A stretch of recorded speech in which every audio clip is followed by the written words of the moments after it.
Hi, good evening. My name's Olivia. My name's Olivia K on Facebook, Ollie K on Instagram, and Warmium 9800 on Reddit. So usually I'm here to talk about nursing related materials like such as NCLEX, getting through nursing school, taking the TEAS exams, etc. And I talk about reality TV shows and documentaries on the side because nursing you kind of need to decompress every now and then because it's a lot of information. So, I've already talked about Love is Blind. There's a whole series, there's a whole playlist, so if you're interested in looking at that, it should be on the playlist. And I'm going to upload that and add the new one that I've done today on, I think I'm making noise right now, on my playlist after I'm done with this. So I'd like to actually go over antibiotics because it is a high yield topic, one of the most important ones that every nursing student should be aware of, and even every nurse out there should be aware of. Antibiotics are the most important out of all your anti-infective medications because they carry potentially life-threatening adverse effects, and you should be aware of those when you're studying for your NCLEX or any nursing exam. Okay, so I'm going to go over aminoglycosides. Ooh, aminoglycosides. Ooh, it should just slip out of your tongue. Okay.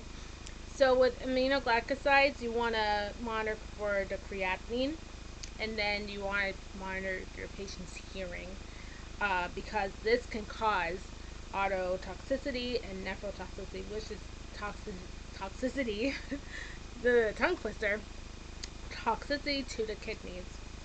Okay, and then an example of your aminoglycoside would be your gentamicin. So think of gentle mice are in. Although I don't think mice are gentle. Oh, they creep me out. Alright, that's not the point.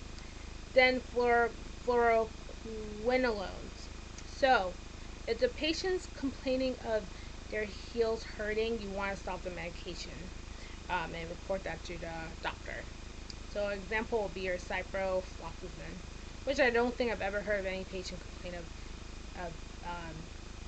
painful heels at all. So that's interesting to know. But hey, you see an NCLEX, you want to look up for foot pain or some sort of thing like that. So tetracycline. So this I know is tested frequently. Don't mind the tongue thing. Ugh, it's a mouthful talking about nursing stuff. See, that's why I cover reality TV, because you're not thinking about any of this at all, and it's less tongue work. Okay, so tetracyclines. So you don't want to give this to children because it's going to stain their teeth and it's going to make it all brown and yucky. And then you also want to be aware to not give this to pregnant women because this is what, as I've mentioned before, this is one of these drugs that will cause harm to the fetus, which will be called tetragenic. Okay? And then another thing is be aware of the sun because this can cause photosensitivity. So an example of this would be your doxycycline. Okay, moving on to microlids. So the one thing I need you to understand is that it can cause QT prolongation, and we will go over arrhythmias probably after I'm done with the high yield drugs. Okay, so I'll go over that as well.